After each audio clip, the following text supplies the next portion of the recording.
Fico muito feliz, e é o que eu mais gosto de fazer ultimamente, depois de 32 anos de vida pública decente, o que nada mais é do que a minha obrigação, mas ultimamente eu ando com vontade de acrescentar a minha biografia, que eu nunca sequer respondi a um inquérito, nem que seja para ter sido absolvido.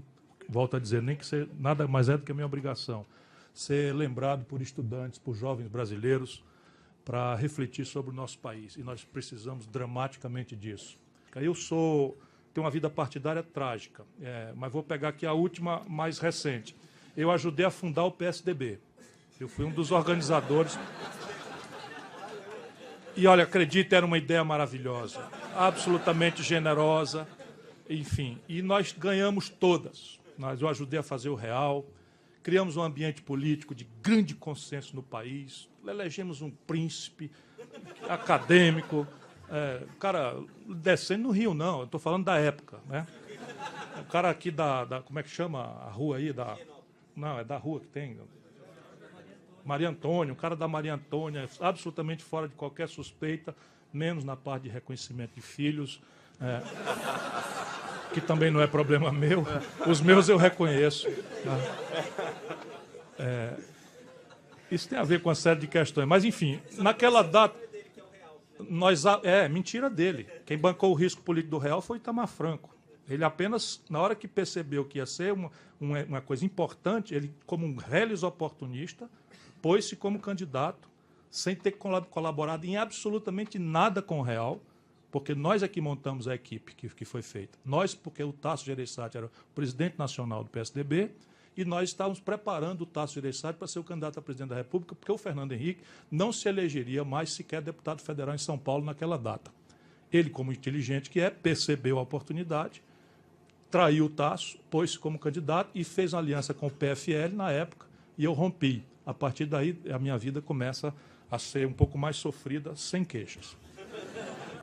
Parece ser premissa do desenvolvimento, do êxito civilizatório, volto a dizer, por trás de uma institucionalidade a mais anárquica e variada possível, das línguas todas que repartem a humanidade, parece ser inviável o êxito civilizatório se por detrás dele não se encontre um alto nível de formação bruta de capital.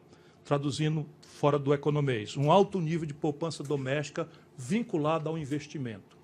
Abro uma exceção pela qualidade do auditório e mais ainda em homenagem aos mestres aqui presentes, para os Estados Unidos, que não tem poupança doméstica nenhuma, porém, e isso foi um tempo que eu me desafiei a explicar essa exceção, e estava no meu nariz, os americanos têm o dólar, e só eles têm o dólar, portanto, o conceito de poupança para eles não é o mesmo que para nós outros, porque a reserva brasileira é em dólar, a reserva da China é em dólar, o Brasil compra uma picanha do Uruguai, a nossa moeda é o real, a do Uruguai é o peso, e a gente tem que pagar eles em dólar. Portanto, fora o once for all norte-americano, nenhum país do mundo sustenta, ou historicamente, ou na geografia econômica contemporânea, desenvolvimento alto, se por detrás não se encontre esta premissa. Vou traduzir em mais miúdo ainda, em amor a um estudante cearense do 2º grau que entrou de penetra aqui, porque soube que o conterrâneo estava aqui. Quanto é que sobra, no fim do ano, de tudo que você produziu, entre o que você produziu e o que você come? Então, na China, por exemplo, você tem uma formação bruta de capital, ou seja, uma sobra para o investimento de superiores 42%, 43% do PIB chinês. Os chineses comem 57% do que produzem e sobra 43% para girar a traquitana no ano que vem. A Coreia do Sul, que é um experimento também, os dois são contemporâneos, está aí na faixa dos 40%. Mesmo a velha Europa, onde a infraestrutura praticamente está pacificada, já não há muita margem para ganhos de produtividade, de tanta sofisticação, mesmo a velha Europa não detém menos de 30% do PIB de formação bruta de capital. No Brasil, nós estamos ancorados em 14%, 15% do PIB de formação bruta de capital, historicamente. Não por acaso, com o Lula vai a 17%, a gente sente um certo conforto, com a Dilma já caiu para 14% de novo, nós estamos sentindo o peso. Então, formação bruta de capital e a assimetria brasileira em relação a essa questão estrutural. Segundo, valeu. Coordenação estratégica entre um governo empoderado, um empreendedor consensado com a estratégia que nós já tratamos e uma academia ocupado em fazer as respostas. Porque isso também não é trivial. Quer dizer, por exemplo, na América do Norte, é absolutamente instantânea essa coordenação, retórica à parte. Absolutamente retórica à parte, mas agora, na crise de 2008, enquanto a Europa, que desmontou seus mecanismos de coordenação, o Banco Central Europeu não tem sequer capacidade de interferir nas questões fiscais, que são umbilicalmente ligadas às questões monetárias do euro, nesse pedaço grande da Europa, que ainda está na vizinhança do problema, que vai chegar ainda na Itália, que aí já não dá o tostão alemão para resolver. E os americanos, retórica à parte, fizeram... Retórica à parte, não, é muito engraçado. Vocês já leram George Orwell, em 1984, ali o Big Brother, tinha também uma nova língua. Os americanos usam a nova língua quando querem. Eles fizeram um programa de estatização de amplos setores da economia alcançados pela crise de 2008 e chamaram de pré-privatização. Simples assim. E o contribuinte pagou 1 trilhão e 600 bilhões de dólares da anarquia produzida pela desregulação do meio financeiro americano na crise do subprime. Se quiser, a gente pode discutir isso também, porque o neoliberalismo é ideologia de quinta categoria vendido para o mundo como se fosse ciência boa. E nós ainda no Brasil ainda temos isso.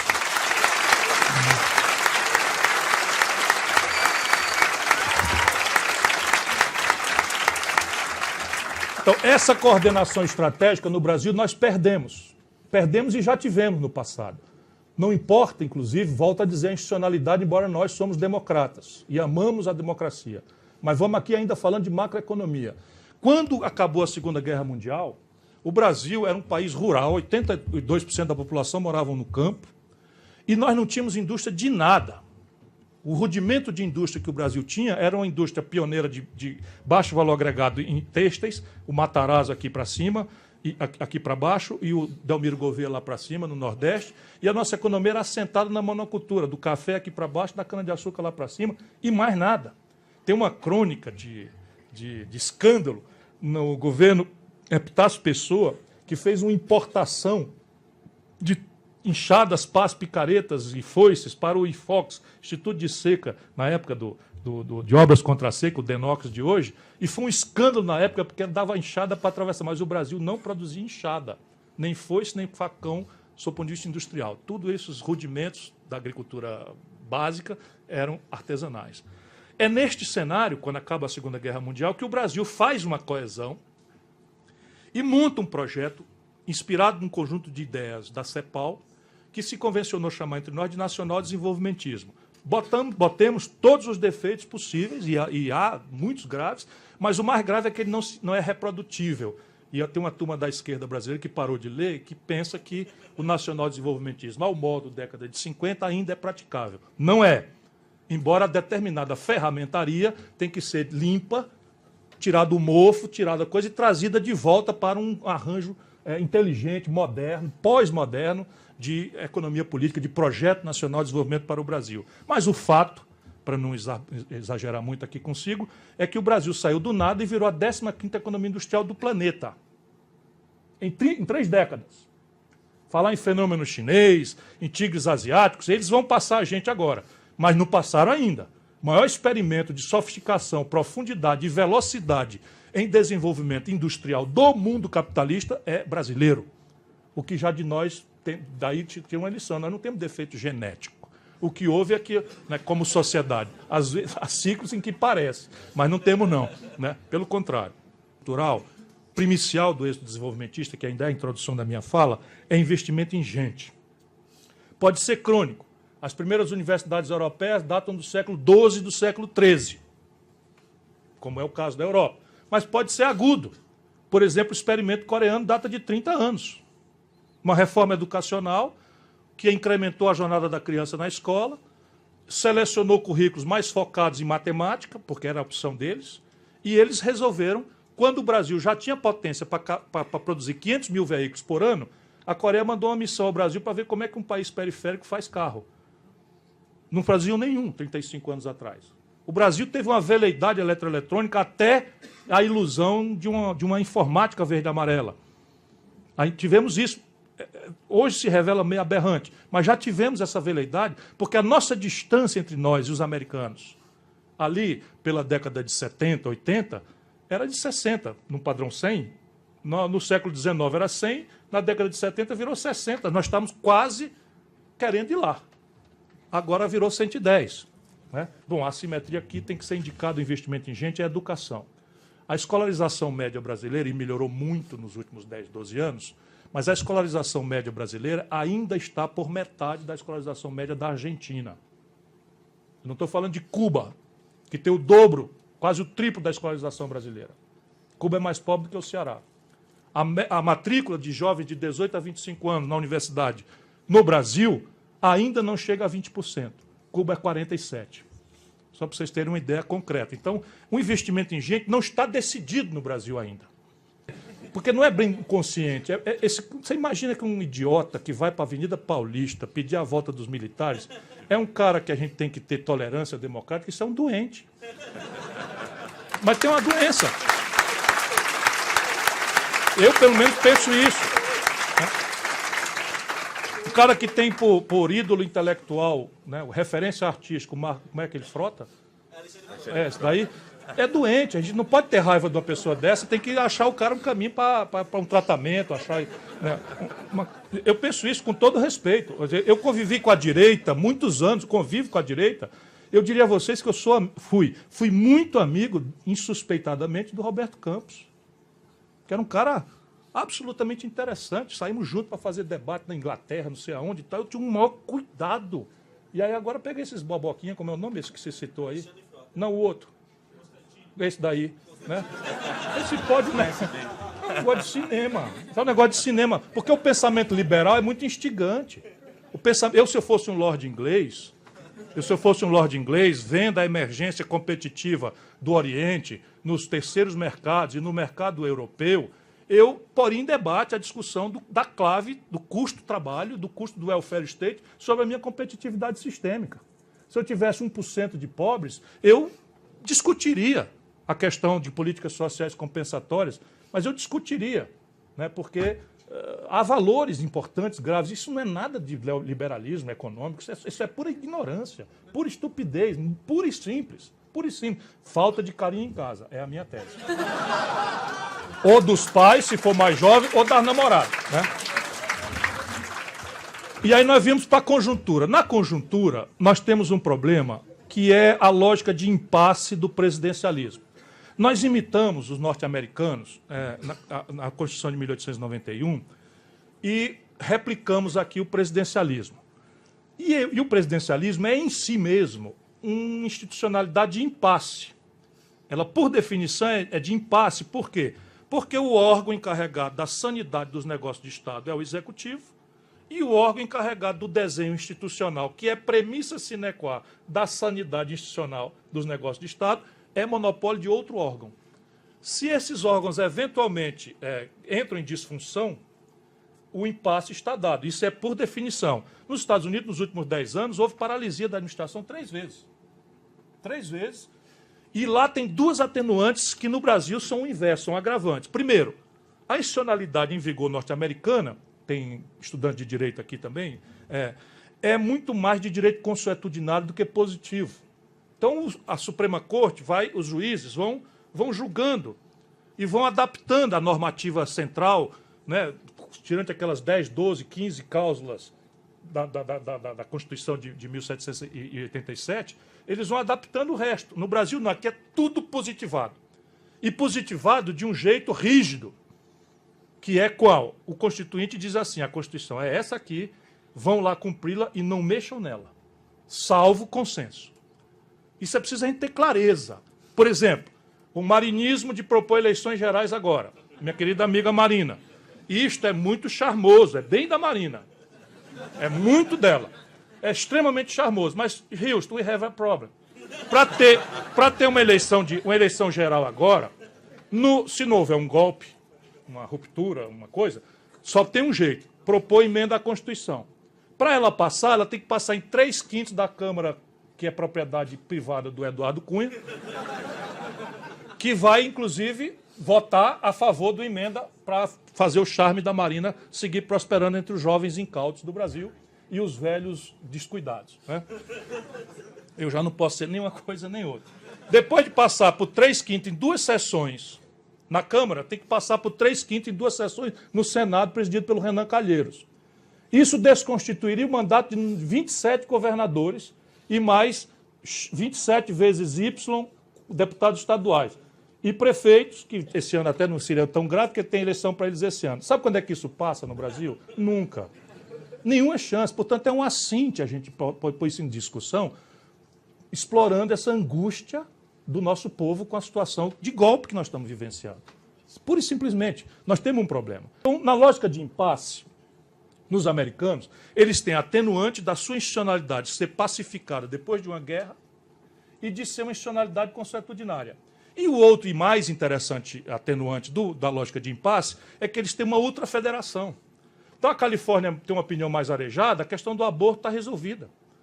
O Alabama tem uma cabeça mais conservadora, ou sei lá o quê, a corte lá diz que aborto é proibido. E os dois são estados da mesma federação, e pode mudar na Califórnia se o pulso de opinião mudar, e pode mudar no Alabama, porque é uma democracia de muita energia por conta dessa outra federação. Nós não temos isso no Brasil.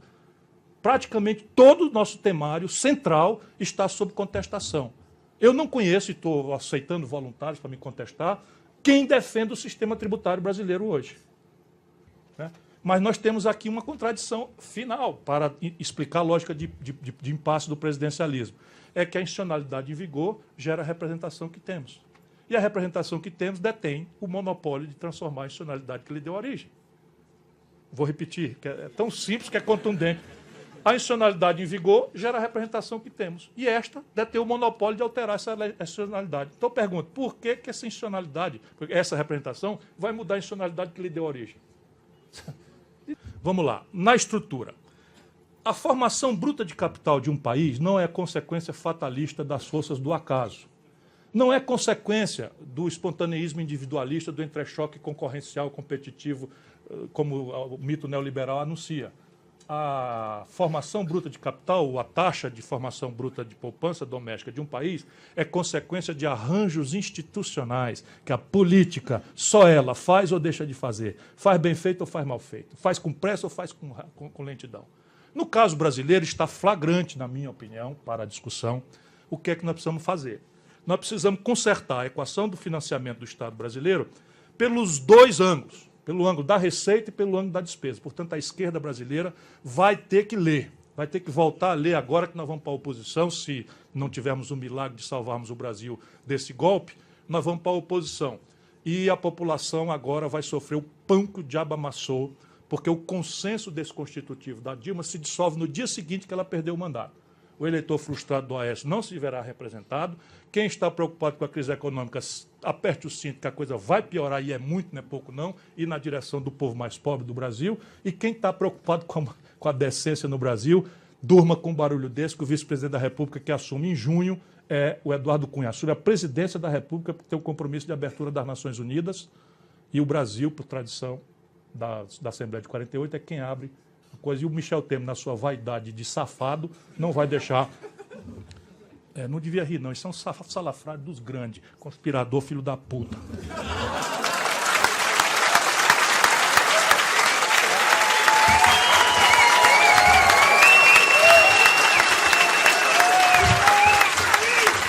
Me desculpe. O meu pessoal diz que eu tenho que ser more presidential. E no Brasil o povo detesta que o seu presidente seja como o povo é. Então o presidente não fala filho da puta, então me retira essa parte. Com muita vontade de repetir de novo. São dois movimentos que o Brasil precisa fazer. Pôr em generoso debate a questão previdenciária.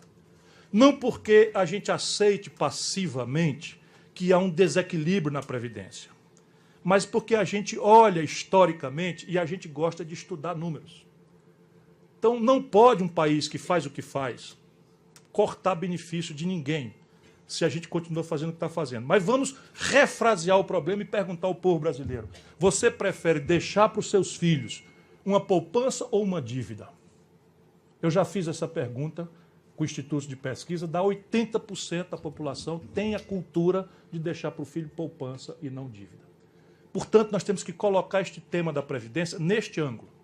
E aqui temos uma questão. Quando nós organizamos o sistema brasileiro de Previdência, que é um sistema de repartição, nós tínhamos uma sociedade dramaticamente jovem, em que o modo de trabalho com carteira assinada era o modo, vamos dizer, central. Todo mundo trabalhava na indústria com carteira assinada, etc, etc. Duas mudanças graves. A pirâmide etária era 6 pessoas ocupadas para pagar a aposentadoria de um brasileiro com expectativa de vida inferior a 60 anos. Funciona. O que aconteceu? Hoje nós não somos mais uma pirâmide etária, somos um botijão de gás etário. Essa é a expressão minha. Procurando uma figura que pareça com isso. Não sei nem se vocês usam botijão de gás aqui em São Paulo. Lá no Ceará a gente ainda usa botijão de gás que o caminhão passa vendendo. Aqui tem também. É só para ficar com a figura. Ou seja, poucas crianças, muitos gatões da meia-idade, como o modesto orador que vos fala, né? E já alguma quantidade expressiva e crescente de idosos fora do mercado de trabalho. E a expectativa de vida ascendeu positivamente para 73 anos. Hoje, então, na prática, nós temos 1,7 trabalhador ocupado para financiar a aposentadoria de um trabalhador com expectativa de vida de 73 anos. Então, por uma questão demográfica e uma urgência, porque essa janela demográfica vai fechar em 15 anos. Daqui 15 anos, nós tivemos 25, 30 anos para tratar desse assunto, e quanto mais jovem, medianamente, a sociedade é, menos doída e traumática é a solução do problema. Está aí a Europa. A Europa não tem saída. O desmonte do welfare state na Europa, que os políticos liberais estão querendo fazer, os neoliberais, ou os neoconvertidos do PSOE, ou do partido, enfim, dos partidos da esquerda moderada europeia, estão todos desmoralizados. Todos desmoralizados, porque não tem saída. A população não vai aceitar esse desmonte para você honrar um fluxo de financiamento ruinosamente implodido por especulação. Como é o caso dos bancos europeus na sequência da subprime nos Estados Unidos. Não vai aceitar.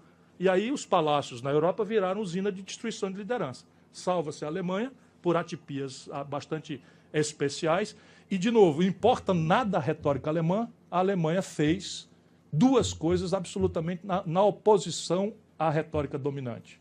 E foi com Helmut Kohl. Primeiro, unificou-se e superou todo o hiato de produtividade da Alemanha Oriental por inversões públicas, estatais, enquanto a conversa liberal valia para o mundo. Né? Fizeram isso, fizeram o seguinte, eles atraíram investimentos do Brasil de shopping center, pagando 30%, 40% do investimento, da inversão imobilizada naquela data, enquanto se fazia a retórica neoliberal, que o Estado não pode entrar, não sei o quê, papapá e tal. Enfim, salva a Alemanha, e a Inglaterra também por atipias, absolutamente, e pelo desmonte da Margaret Thatcher, esses dois vão escapando. Mas a Europa não tem saída. Portugal, Grécia, Irlanda, Espanha. A Espanha está com 42% dos jovens de 18 a 25 anos desempregados. E esse negócio de black bloc inventaram lá. Não, inventaram lá por quê? Porque todo o espectro político ideológico partidário foi ao poder e fracassou. Então o que resta é tocar fogo mesmo. Definitivamente não é o caso nosso, né, garotada? Nós temos aqui uma agenda para fazer antes de tocar fogo, mas se às vezes na política não der certo, não façam isso, não façam isso em casa, mas às vezes o tiranicídio é compreensível. Em 2013, a dona Dilma, meu amigo Guido Mantega, fizeram renúncias fiscais, que a professora Mariana mostrou aqui, da ordem de 84 bilhões de reais. E o Brasil tem 25 bilhões de dólares de déficit anual na balança comercial do setor de petróleo e gás. 25 vezes 4, para fazer uma conta rasa, dá 100. Só que ninguém faz refinaria em um ano. Estou falando da renúncia fiscal de um ano. Então, repare bem, nós exportamos petróleo bruto e importamos derivados refinados. E o buraco, nesta conta, é de 25 bilhões de dólares. Se eu pego 84 bilhões de reais, deixa eu arredondar para 100. 100 bilhões de reais, divido por 4, eu faço 3 refinarias e autossuficientizo o Brasil em importação de derivados de petróleo. Onde é que eu gasto isso? Fazendo favor para a Fiesp, para ela mandar depois roubar a propriedade intelectual do pato, né? Ou eu faço a formação bruta de capital? Aí o neokeynesianismo. Então, o keynesianismo mal lido, da petezada, né? Lê o Keynes na paginazinha só da coisa, dá muito trabalho ler aquela letra pequena e tal. Vamos fazer renúncia fiscal, vamos expandir crédito, e não funcionou. Não funcionou por quê? Porque as expectativas e o caminho por onde a economia vai investir depende de expectativas e de consumo.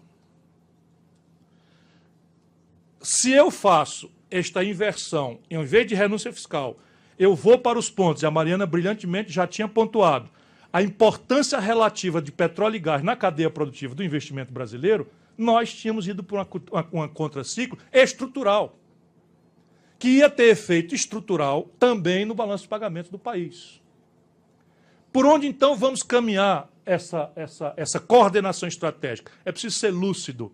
E eu estou propondo, sem querer ser dono da verdade, que, para começar, a pista por onde deveríamos caminhar deve ser o mapa dos nossos desequilíbrios. Quanto mais grave e explosivo potencialmente o desequilíbrio, me parece o mais prudente começarmos por ali. Então, eu não vou fazer favor a ninguém se eu eleger a cadeia de petróleo e gás como uma prioridade para eu fazer. E aqui eu tenho a ferramentaria, substituição de importações, compras governamentais. E, evidentemente, eu tenho que fazê-lo não em modos do década de 50, mas com um benchmark me estressando o tempo inteiro em todos os setores. Pois bem, quando nós fizemos o pré-sal, era $110 o barril. Hoje, o custo de produção de um barril de petróleo do pré-sal custa $41. Sabe quanto é que nós estamos vendendo? A 30. Então, nós temos um problema. Não adianta esses picaretas de Brasília ficarem inventando, botando defeito na Dilma, derrubando a Dilma, confrontar a democracia. No dia que esses canalhas assumirem, o preço do barril de petróleo continuará consistentemente com preço de produção, custo de produção mais caro do que o barril exportado. Isso é estratégico. Não vai mudar pelas próximas 2 décadas. Não importa a China. Não interessa a China.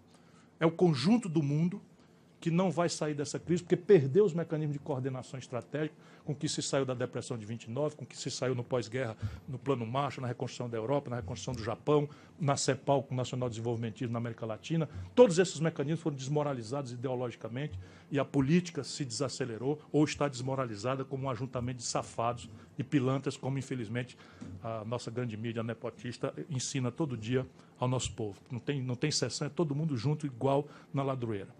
Terceira questão, escolhendo esses setores, eu falava do custo de produção da agricultura brasileira. 40% são importados. Eu pergunto qual é a explicação para o Brasil não ter uma fábrica de fertilizante nacional, uma fábrica de agrotóxico, uma fábrica de defensivo, uma fábrica de implementos agrícolas e export, não ter uma esmagadora nacional brasileira, nem que seja para produzir, ao invés da laranja, o suco de laranja. Nós não temos nem sequer uma esmagadora de soja no Brasil. Nada explica isso. Ou a mim não me consta que o Henry Ford era coreano. Como é que a Coreia do Sul saiu para fazer a indústria automobilística, eletroeletrônica desse jeito, se não foi por um caminho de substituição de importação? O complexo industrial da saúde, eu estou com estudo estudando e tal, o complexo industrial da saúde, minha gente, só a União Federal, e eu acredito, porque não há dados, eu acredito que isso pode multiplicar por 3, o complexo industrial da saúde, só a União Federal importa $17 bilhões esse ano. Eu consegui uma tese de mestrado de um rapaz muito brilhante lá da Fiocruz. Ele levantou a questão tecnológica, 76% dessa compra governamental estão com patente vencida. Que você, com o Instituto de Engenharia Reversa, lá no Vale do Ribeira, que é a região pobre de São Paulo, ou no extremo agreste do Pernambuco, ou lá no fundão da Amazônia, lá na Tabatinga, sempre com cuidado do benchmark, se atrava. Você pode fazer copiar, colar e produzir com compra governamental para distribuição para o SUS, que é uma encomenda que já está posta. Então, estou dando exemplos de por uma pista, e aqui não é a eleição arbitrária de setores favorecidos da minha predileção. A proporção e o critério para vender para o conjunto da sociedade são os desequilíbrios. Quanto maior o desequilíbrio, mais consistente, inadiável, urgente uma política de superação desses desequilíbrios. O Brasil precisa incrementar o gasto per capita em educação, incrementar o gasto per capita em saúde, tem milhões de coisas para fazer, mas eu vou terminar propondo uma discussão sobre um novo paradigma pedagógico. A velha escola, que ainda hoje vive entre nós, considera um bom professor aquele que, sem consulta a nada, reproduz informações para um auditório atento. E o bom aluno é aquele que, isolado, segregado e estressado, reproduz essas informações sem olhar para o lado. Eu não estou falando de violar a ética, porque se a ética é essa, é preciso que seja assim. Mas isso tudo é lixo. Por quê? Porque hoje em dia a informação está absolutamente disponível. O que nós precisamos agora é aprender a perguntar, não é mais a responder. É segregar informações postas, ver quais delas têm qualidade, associá-las e inovar criando uma informação nova. Isto exige outra escola, outro professor. Não é a bajulação corporativista que vai resolver e em nenhuma circunstância se pode pagar mal a professor.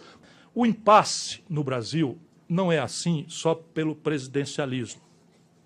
É que nós temos uma democracia muito verdinha e a gente não gosta nem de falar nisso, porque é muito constrangedor a gente, às vezes, lembrar que somos uma democracia de cidadania muito precária. Então, por exemplo, se você perguntar hoje às maiorias populares, a Dilma está sendo caçada porque está enrolada até o gogó na Lava Jato. E o que diabo é a Lava Jato? Rapaz, é uma roubalheira geral. Roubaram, meteram o dinheiro aí, foi tudo. E sabe esse dinheiro que não está chegando para nós? Eles roubaram tudo. E a chefe é a Dilma. É um problema, inclusive, de neurolinguística. Não riam, porque é uma tragédia mesmo. Vocês, a professora aqui, domina algo ao redor de 7.000 palavras, 8.000 palavras os professores. Nossa gente domina, em média, 800 palavras. E a tragédia é que nossa capacidade de raciocínio em abstrato é limitada pela linguagem. Essa é a questão. Mas se você, como a Marina, deixa que eu chuto, deixa que eu faço, eu sou sério, e não sei o que e tal, troca pro Chico pro Manel, Rosa pro Maria, não sei o que e tal, vai lá, no dia seguinte a Globo acha uma corrupção que vai ter, gruda nela e diz, você não prometeu? Olha aí. Aí faz uma CPI e não sei o que e tal, e quem fez, que é o problema do PT. O mensalão atingiu gravemente o PT, não foi porque aquilo é uma novidade, é porque eles foram imitar o PSDB. Juro para vocês, quem operava o mensalão do Fernando Henrique chama-se Eliseu Padilha, que vai ser o primeiro-ministro do Michel Temer se ele consumar o golpe. O filme é velho, o filme é muito velho e os atores são os mesmos, por isso que não adianta alimentar a ilusão. Tá certo? Ele é que fazia o mensalão. Aí eles foram fazer igual. E foram fazer com requinte de batedor de carteira fazendo serviço de gangster. Que é o seguinte, o Daniel Dantas, vocês precisam saber disso. O Daniel Dantas, Santiagarra, Daniel Dantas tinha feito o serviço da sacanagem para dinheiro, para criar a VisaNet, que é privada juridicamente, mas é financiada 100% pelo Banco do Brasil. Contrataram um publicitário chamado Marcos Valério, que vinha de uma experiência de fazer esse serviço porco para os tucanos de Minas Gerais. E aí os petistas perseguindo Daniel Dantas procurou Palocci e o Zé Disseu e ofereceu a solução mágica. Está aqui o pilantra do PSDB, ele faz para vocês igualzinho. Como em São Paulo só tem os dois, ele não vai ter problema nenhum. O PSDB jamais vai denunciar uma coisa que ele fez também. Aí eles, opa, crime perfeito. E deu no que deu. Né? E em qualquer circunstância, eu sustento comovidamente que a taxa de juros Selic brasileira, que é piso de todas as outras, não é só que ela indexa um terço da dívida, ela é piso para todas as outras, e o número de swap cambial, que é uma molecagem, que a delicadeza dela não explicou, é a seguinte, não é negócio de fiz um negócio, o nome disso é hedge, que você compra e paga um seguro para eventual desvalorização cambial. Swap cambial é uma molecagem muito pior. É assim, o mundo inteiro sabia que o real ia se desvalorizar quando passasse a eleição. O mundo inteiro sabia. Eu, que sou um ignorante, que escrevo para a Carta Capital, toda semana tinha lá no meu artigo, botando ou num post-script ou no meio do texto, que ia ter esse problema. E o mercado, são 5, 6, 8 operadores, 13, olhe lá, o mercado também sabia. Aí o mercado disse para o Banco Central, o dólar vai para R$4. O Banco Central diz assim, vai não, vai ficar em 2,30, vai 2,70. Vai sim. Aí o Banco Central diz, vai não. Aí disse, então vamos apostar? Vamos. Se der 4, eu te pago a diferença. Isto é que é swap cambial. Aí deu 110 bilhões de reais a brincadeira desses calhordas. Né? Infelizmente é isso. Sabe, 110 bilhões de reais foram agora, neste ano de 2015, né, num ano trágico para o país. Agora, a taxa de juros Selic, vou afirmar, para argumentar, que ela estava correta há 6 meses atrás, quando ela foi posta. 8 meses atrás, quando ela foi posta. Não estava. Por quê? Tem um tempinho, eu posso... Economista, ela, a inflação brasileira, ou a ilusão de ótica da inflação que nós temos aí, não é uma inflação de demanda, definitivamente. Porque o que é inflação de demanda? Eu compro o dinheiro que eu tenho no bolso, mais o crédito que eu tenho na praça. Se eu encarecer o crédito que eu tenho na praça, teoricamente, eu diminuo a demanda agregada e posso comprar só o que eu tenho no bolso. Para isto, eu tenho que dizer que a soma da demanda da minha renda com a soma da demanda do crédito que eu tenho, comprem mais do que a minha capacidade de produzir, gerando o que eles chamam de hiato de produto.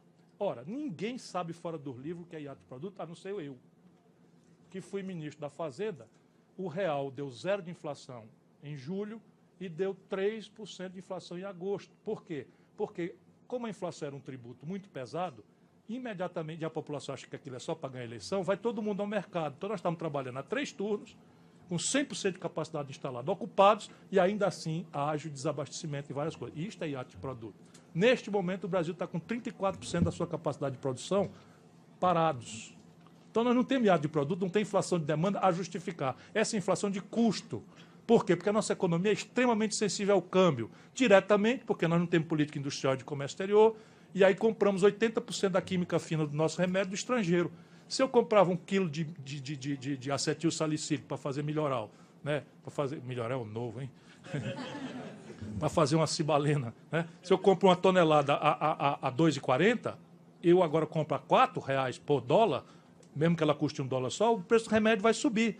Se eu compro diesel, porque eu não tenho política de verticalização da produção aqui, o preço do ônibus vai subir. Lá vai 20 centavos, aí vocês vão brigar no meio da rua, o negócio dos 20 centavos, mas vai subir, porque o diesel subiu. Percebe? Ou então vai desfinanciar o setor. Essa é a tragédia.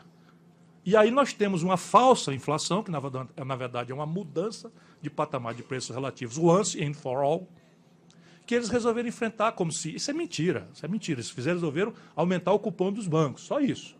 Certo? Só aumentar o cupom dos bancos. Imprudentes, porque neste galope o próximo ciclo de crise é uma crise dos bancos. É uma crise dos bancos. Então tem que desarmar a bomba. Mas para argumentar, se 14,25, 6 meses atrás, estava correto para uma inflação que se projetava a 11 a futuro, hoje esta taxa está subindo. Porque a inflação projetada há 12 meses, sobre a qual ela não incide sobre o passado, ela incide sobre o futuro, é próximo de 6. Olha, cavalice, nós estamos derrubando a democracia brasileira, derrubando um presidente da República, aprofundando uma depressão econômica, e o Banco Central ontem se reuniu e manteve a taxa de juros, ou seja, continua subindo a taxa de juros. Tem que desarmar isso. Como? Começa trazendo ela para um patamar. Se reduzir 2 pontos hoje, não acontece nada. Insulta os economistas onde for. Se reduzir 2 pontos a taxa de juros hoje, não os daqui da mesa, qualquer de banco, qualquer um de banco, o economista chama para fazer um debate aqui. Chama para ver. Eles se rendem, eles sabem que não é de demanda, que a inflação não é de demanda, e 14,25, se cair para 12,25, segue sendo consistentemente a maior e não acontece nada. Só que sabe quanto é que isso aqui sinaliza em reversão de expectativas sobre política fiscal? 140 bilhões de reais. Quando Fernando Henrique tomou posse, a dívida correspondia a 38% do PIB. E ela tinha sido constituída com correspondência, porque a dívida, teoricamente, é para corresponder a algum ativo, teoricamente. Então, nós tínhamos um ativo, que era o Brasil-Brás. Com esse 38% do PIB de dívida, nós fizemos a Petrobras, a Eletrobras, a Siderbras, a Telebrás, a Estradabrás, enfim, tudo Brás. E aí estava em 38%. O senhor Fernando Henrique, nesta brincadeirinha, de brincar de neoliberalismo, não sei o que e tal, em 8 anos trouxe a dívida, isso demorou 500 anos, tá? Em 8 anos desta maluquice, o Fernando Henrique trouxe de 38% para 78% do PIB a dívida, tendo ainda desmobilizado 100 bilhões de dólares nas privatizações, né? E reduzido a taxa de investimento a menor da história desde a Segunda Guerra Mundial. Elas também estão sendo superadas. Enquanto o Brasil aqui da política, do Sudeste, fala em crise, etc., você tem também, como consequência desses últimos 12 anos, de uma inversão de tendências, etc., você tem que o Centro-Oeste já passou a renda per capita do Sudeste e do Sul. Sabiam? O Centro-Oeste continua sendo nosso sócio politicamente no discurso do pobre. Então, Norte, Centro-Oeste e Nordeste, para usar a força política do Centro-Oeste. Mas a renda per capita do Centro-Oeste já passou a renda per capita do Sudeste e do Sul. Já é a região mais rica. Como tem baixa densidade demográfica, os problemas ali são mais de infraestrutura. Mas você vai viajar, por exemplo, como eu conheço bem, Lucas do Rio Verde, se você fechar os olhos, pensa que está na Califórnia. Todo mundo rico, né? No Nordeste, não, ainda é muito pobre, mas também a desigualdade está diminuindo aceleradamente. Eu fico, às vezes, me apaixono, chamei nome palavrão aqui, porque eu sei o que está acontecendo. Eu sei, assim, o salário mínimo aqui em São Paulo paga 3 de cada 100 trabalhadores, 4, olha lá. No Nordeste paga 7 de cada 10. Se o salário mínimo a poder de compra valia $76 e passou a valer 320 num certo momento, explodiu a questão, o padrão de consumo dos meus irmãos lá. Quando havia uma seca contínua de 3 anos, como é que está acontecendo hoje, a história no Ceará que eu vi, eu tenho 58 anos de idade, eu vi, já político, secas em que a população a ela não restava outra alternativa a não ser invadir as cidades, ir nas feiras e saquear. Ou ocupar as grandes cidades em trajes em andrajos, humilhado com aquela mão calejada de trabalho, pedindo esmola e humilhado. Eu vi tudo isso, isso não existe mais. Então é muito fácil, em abstrato, um canalha, filho da puta, falar em reduzir o valor do salário mínimo, quando isto não é um objeto da vida das pessoas. Preciso rever o conceito de superávit e, em qualquer circunstância, é porque eu não tenho um gráfico. Se você fizer um gráfico, você passa um risco aqui, uma curva aqui, e faz assim, vamos plotar, eu já fiz isso, vamos plotar o gasto per capita em saúde no Brasil. Aqui está o padrão, nessa curva, aqui está o padrão dos países de renda média, como o Brasil. Isso já é um conceito perigoso, porque aqui nós temos distorções, por exemplo, pior concentração de renda do mundo, aquele primeiro quartil que a professora falava. Aqui você faz estatística, cabeça no forno, pé na geladeira, né, e a temperatura média na barriga tem de 6 graus, entendeu? Por isso que a Globo quase quebra. A Globo quebrou porque fez business plan de vender non-tradable, que é sinal de TV, tomando dinheiro emprestado no câmbio naquela data. Portanto, ele não manipula, ele se engana, a intoxicação ideológica é mais grave. Né? Então, quando você fizer esse corte aqui, você tem gasto per capita em educação abaixo da média, gasto per capita em saúde abaixo da média, gasto per capita em defesa abaixo da média, e vai fazendo. Onde é que você vai encontrar no Brasil 2 gastos, um próximo da curva, mas já fora, e outro longe da curva, a ponto de não caber nem no gráfico. Esse daqui é Previdência, 70 bilhões de reais, e este fora do quadro, que fura o teto, 580 bilhões de reais de juro. Se você somar o que tem que rolar de principal, que nós não temos dinheiro para fazer, dá 1 trilhão com T de tapioca. E 200 bi. Então, vamos botar em perspectiva, se eu servir ao Brasil, vamos pôr em perspectiva tudo. Tudo mesmo. Não vai ficar uma receita sem ser criticada, não vai ficar uma despesa sem ser criticada. Generosa e aberta e transparentemente. E aí vai ficando evidente, sabe? Se você botar luz, todo mundo vai ver. Onde é que eu vou cortar, cara? Eu vou cortar no Bolsa Família, que gasta 15 bilhões de reais para atender 60 milhões de pessoas. Com 3 refeições, cara. Isso é comida. Cortou, o cara passa fome. Cacete! Não é possível. E cortaram agora no orçamento da dona Dilma. E a gente fica ababacado. Não é possível. É isso que está vindo para cima do Brasil. E vai entregar 570 bilhões de reais para meia dúzia de rentistas. 10 mil famílias são destinatário final. Trata-se disso. Se você assistir um tatu em cima de um toco, meu irmão, alguém botou. Porque tatu não sobe em toco. Isso está aí para atender a quem manda no Brasil.